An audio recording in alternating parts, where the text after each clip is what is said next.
తెలంగాణ రాష్ట్ర out sourcing ఉద్యోగుల సమస్యను వెంటనే పరిష్కరించాలని డిమాండ్ చేస్తూ ఈ నెల 25న చెలో ఢిల్లీ కార్యక్రమం చేపడుతున్నట్లు తెలంగాణ రాష్ట్ర అవుట్ సోర్సింగ్ ఉద్యోగుల జేఏసీ కమిటీ నాయకులు తెలిపారు. కాచిగూడలో నిర్వహించిన రౌండ్ టేబుల్ సమావేశంలో ఎంపీ ఈటెల రాజేందర్, శాసనమండలి ప్రతిపక్ష నేత మధుసూదనాచారి, మాజీ మంత్రి శ్రీనివాస్ గౌడ్, బీసీ సంక్షేమ సంఘం జాతీయ అధ్యక్షుడు జాజుల శ్రీనివాస్ గౌడ్ హాజరై చెలో ఢిల్లీ పోస్టర్ను ఆవిష్కరించారు. తెలంగాణ రాష్ట్ర అవుట్ సోర్సింగ్ ఉద్యోగుల సమస్యను వెంటనే పరిష్కరించాలని ఎంపీ ఈటెల రాజేందర్ అన్నారు. అవుట్ సోర్సింగ్ ఉద్యోగులను క్రమబద్ధీకరించి ఉద్యోగ భద్రత కల్పించాలని, సమాన పనికి సమాన వేతనం ఇవ్వాలని, పీఎఫ్, ఈఎస్ఐ సౌకర్యాలు కల్పించడంతో పాటు వారి అన్ని డిమాండ్లను పరిష్కరించాలని నేతలు డిమాండ్ చేశారు.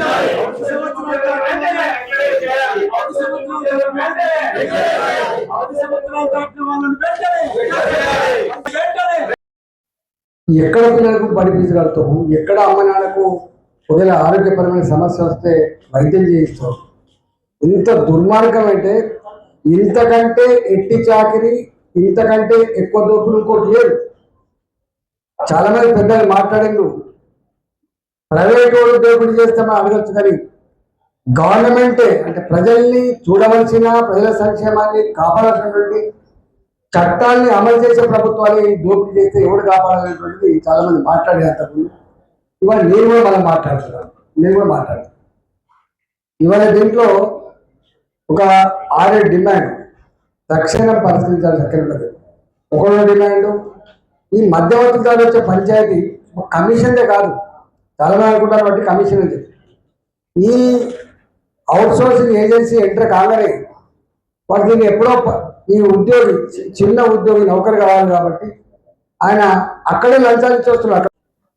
వాళ్ళకు జరుగుతున్నటువంటి అన్యాయం, అవమానం పరిష్కరించబడాలి అనేటువంటి ఆవేదనతో ఏర్పాటు చేయబడినటువంటి రౌండ్ టేబుల్ సమావేశానికి వచ్చేసినటువంటి మిత్రులందరికీ, పెద్దలందరికీ, బాధితులైనటువంటి అవుట్ సోర్సింగ్ ఉద్యోగులందరికీ హృదయపూర్వకమైనటువంటి ధన్యవాదాలు తెలియజేసుకుంటూ, చాలా సుదీర్ఘమైనటువంటి సూచనలు, సలహాలు ఇవ్వబడ్డాయి. అనేక మంది ఆవేదనను అర్థం చేసుకోవడం జరిగింది. ఈ సందర్భంగా సోదరులందరికీ ఎవరెవరైతే అన్యాయం జరిగిందో, న్యాయం జరగాలని భావిస్తున్నటువంటి వాళ్ళకు న్యాయం చేయడం కోసం ఏ త్యాగానికైనా, ఏ కార్యాచరణకైనా సంసిద్ధంగా ఉన్నామంటున్నటువంటి వాళ్ళందరికీ నాకు ఒక చిన్న అనుభవంతో కూడినటువంటి మనవి. ఈ రాజ్యం కొత్తది కాదు. వాళ్ళకు ఉద్యోగ భద్రత కూడా మనం బయటకు ఉన్న రావాలని తీసేస్తే వీళ్ళు వచ్చి తొక్కుతారు అనేటువంటి బాధ కలిగిస్తే మీ దగ్గర రాదు.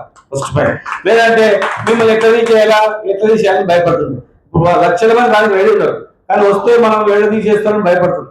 మీరు ఏం భయపడకండి, మేము గ్యారెంటీగా మేమందరం, మా బ్రదర్ కానీ, మా వస్తువులు సార్ అయినా కానీ, మేమందరం కూడా గ్యారెంటీ మీతో పాటు వెళ్ళినట్టుంటాం. 80% మేము వదులుకోం. మనందరం మీరందరూ లేదు. ఇప్పుడు మేము ఆ రోజు ఒక పిలిపిస్తే పుట్టి పిలిపి మిమ్మల్ని డిస్కషన్ చేయకూడదు. రేపు సహాయం ఇలాకన్నా అంటే అందరూ వచ్చేస్తుంది. సకల జిల్లా సమయం అందరూ బ్లాక్ బ్యాగ్ పెట్టుకోవాలంటే వస్తుంది, వంటవారు అంటే వస్తుంది. ఏ పిలిపించినా కూడా హైయెస్ట్ సక్సెస్ఫుల్ కావడానికి కారణం ఏంటంటే, నేను ఆ రోజు సెక్రటరీ జనరల్గా ఉన్నా మీ అందరు కనుక ఒకటి మీరు పూర్తి స్థాయి అమలు చేసినందుకే అన్ని సక్సెస్ అయినాయి.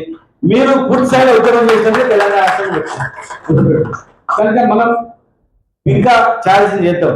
ఆ రోజు హోంగార్డు కూడా 6,000 రూపాయలు జీతం ఉన్నాయి. నేను దాన్ని కూడా గౌరవ అధ్యక్షుడు ఉంది. ఇలా 40,000 సాటిస్ఫై ఎవరి ఇయర్ 1000 యాడ్ అవుతుంటారు అని చెప్పి వచ్చినప్పుడు చేస్తాం.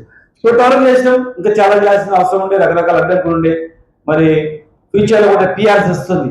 మరి 33%, 42% మేము ఇచ్చినాం యాజిటీస్ గా.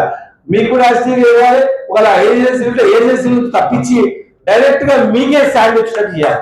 మధ్య దళాలుగా అవసరం లేదు. ఎక్కడైనా మిగిలిపోయి ఉన్నాయో డైరెక్ట్ గా శాలరీస్ మీ అకౌంట్ పెట్టేటట్లు, కట్టేటట్లు, ఆరోగ్య భద్రత ఇచ్చినట్టు చేయాలి. మరి తప్పించుకుంటే ఊరుకోవద్దు. మరి ఢిల్లీలో పెట్టుకునే ఓకే, ఢిల్లీలో ఎందుకంటే అడిగిన ఎంతమంది వస్తే రాహుల్ గాంధీ గారు మాట ఇచ్చారు కదా, అందుకే ఆయన వేసినట్టు అలా పెట్టుకున్నాం.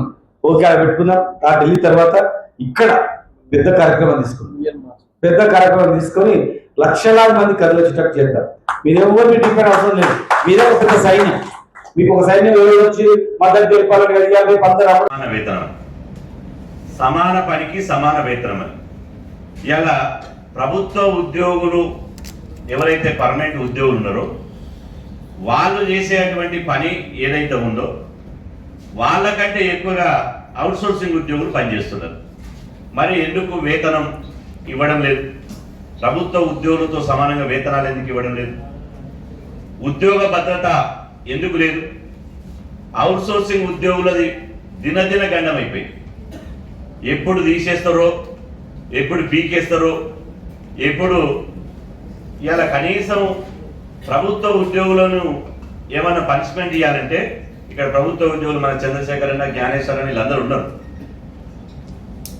ఏదన్నా తీసేయాలంటే ఒక మెమో ఇస్తారు, దాని నుంచి ఎక్స్ప్లెనేషన్ కోరుతారు, వివరణ కోరుతారు, అవకాశం ఇస్తారు, లేకపోతే మళ్ళా తప్పు చేస్తే ఛార్జ్ మెమో ఇస్తారు. ఆ తర్వాత దాంతో తృప్తి చెందకపోతే సస్పెండ్ చేస్తారు, మళ్ళీ వెంటనే రీఇన్స్టిట్యూట్ చేస్తారు. ఇవి అవుట్సోర్సింగ్ ఉద్యోగులకు ఈ అవకాశాలు ఏవీ లేవు.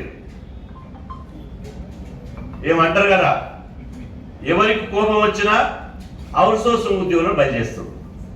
ఆఫీసులో ఒక పై ఆఫీసరు, ఒక స్టేట్ ఆఫీసరు, నేను ఒక దగ్గర చూసిన ఒక స్టేట్ కమిషనరు డిస్ట్రిక్ట్ హెడ్ను తిట్టిండు. ఏదో ఫైలు సకాలంలో పంపలేదనో ఏదో కారణంతో వెంటనే ఆయనకు అత్త మీద కోపం దుత్త మీద తీసినట్టు వెంటనే ఆయన ఏం చేసాడు, అవుట్సోర్సింగ్ ఉద్యోగిని నీ వల్లనే లాభం అని చెప్పి ఇంగ్లీష్ బాధ ఉట్టనే నాలుకతోటి అనేస్తూ, ఒక నాలుక ఒక మాట ద్వారా, పెన్ను కూడా లేదు, ఒక నాలుకతో మాట ద్వారానే అవుట్సోర్సింగ్ ఉద్యోగం తీసేస్తూ మేము అంటున్నాం. ఇలా ఒక్కొక్కరు ప్రభుత్వ శాఖలలో అవుట్సోర్సింగ్ ఉద్యోగులు 25 సంవత్సరాల నుంచి పనిచేస్తున్నారు. వాళ్ళకి హక్కులు ఉన్నాయా? వాళ్ళు మనుషులు కాదా?